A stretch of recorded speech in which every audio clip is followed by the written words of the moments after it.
Hey guys, welcome to the Massive Iron Channel. I'm Steve Shaw. In this video, I'm going to talk about the big lie when it comes to training to failure. Before I get into that topic, if you have any questions or comments, drop them down below. The best topic ideas I turn into videos just like this. All right, the big lie when it comes to training to failure is that there is one rule for every exercise. Here's what I mean. Every exercise is created differently. Every exercise has a unique set of demands on the body, a unique ROI, meaning some exercises are more punishing and more unforgiving than others. And some exercises that you would think would be more punishing are actually easier to train to failure. Now, when it comes to training to failure, there's a black or white stance that's almost always given. Either you always train to failure or you should never train to failure. And you know what? That's the lie. It's not that simple. It's not a defined rule like that. And we need to set this nonsense aside. Very few things in training and in nutrition are black or white. When you see a black or white statement, usually the best thing to do is to run from it or look in the middle ground, the gray area, because that's where the truth is usually found. And that is the case for training to failure. Anyone that comes on a fitness channel or on Instagram or anything in the social media fitness realm and proclaims the following: training to failure should always be used, or training to failure should never be used. I'm going to be honest, they don't really understand a fundamental truth about exercises, and I'll repeat it, and I said it earlier, not all exercises are the same. And this is what I mean.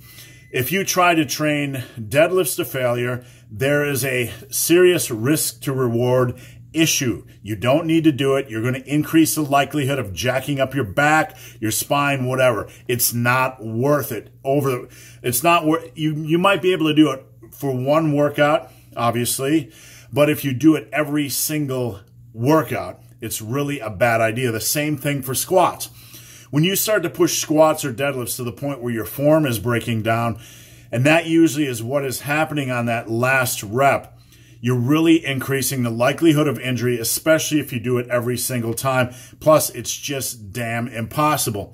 Now, other compound movements like barbell rows and like bench press, for me, and this can vary from individual to individual, but for me, when I do bench press to failure, it's not that taxing. I could do it almost every single week without paying a price. Pretty much the same thing for barbell rows. You know how barbell rows go. They'll go smooth, and then you hit that rep where it's just kind of grindy and your form feels off, and you really lose a strong mechanical advantage. You just lose the mechanics, you lose the form, it just gets a little bit sloppy. That's really where mechanical failure comes into play, and it's really not going to break your body down. Now, there's some isolation exercises that I do that I just dread taking to failure because I feel like something doesn't feel right in the muscle, and I get a little bit nervous that I'm going to tear something. Cable crossovers, for example. If I were to do cable crossovers close to failure, I would probably, even though I'm keeping good form, I would feel my biceps really starting to strain. And when I get that strong chest contraction, it just doesn't feel good to me. It simply doesn't. So the point here is not to overanalyze any of these exercises. The point here is to state the reality when it comes to exercises, that they are all different.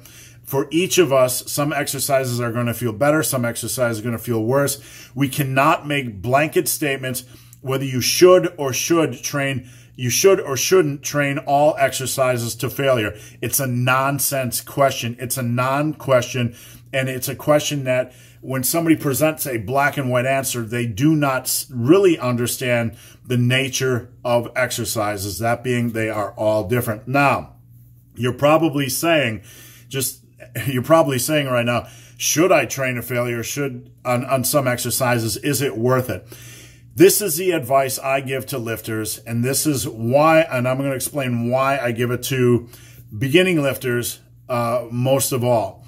You want to push a set for as many quality reps as possible. Stopping that set when you feel like your form might break down or when you might fail on the next rep. So we're pushing only for safe reps. Do you have to do that on every set? No.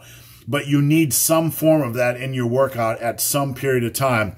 In my book, Massive Arm, which you can find over at superlivingtoday.com, for beginners, once they've reached that break-in stage and they're done with that, I generally have them push sets for as many reps as possible like this on the majority of their sets because I want them to maximize progression.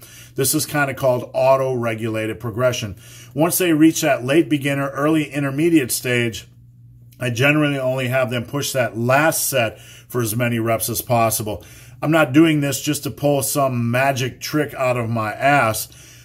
You have to, one of the fundamentals of muscle building is progression. So this is an auto-regulated progression style. You are progressing naturally. You're doing what your body, you're doing what your body will give on that specific day. And that's a good thing. You're challenging your body. But by having sets in that are taken to a safe limit, you're recruiting a maximal amount of muscle fibers, which also can contribute to the muscle building process. So you got two things in place here. Progression, getting stronger, and recruiting a maximal amount of muscle fibers. There's very little downside to this when you do it safely and do not perform these sets with a form breakdown. You do not want to encourage the increase or likelihood of injury. So guys, hope this video has been of some help. If you have any questions or comments, drop them down below. If you made it this far in this video and have yet to subscribe to my channel, please do. I'd appreciate the support. So guys, as always, thanks for watching. Have a great day.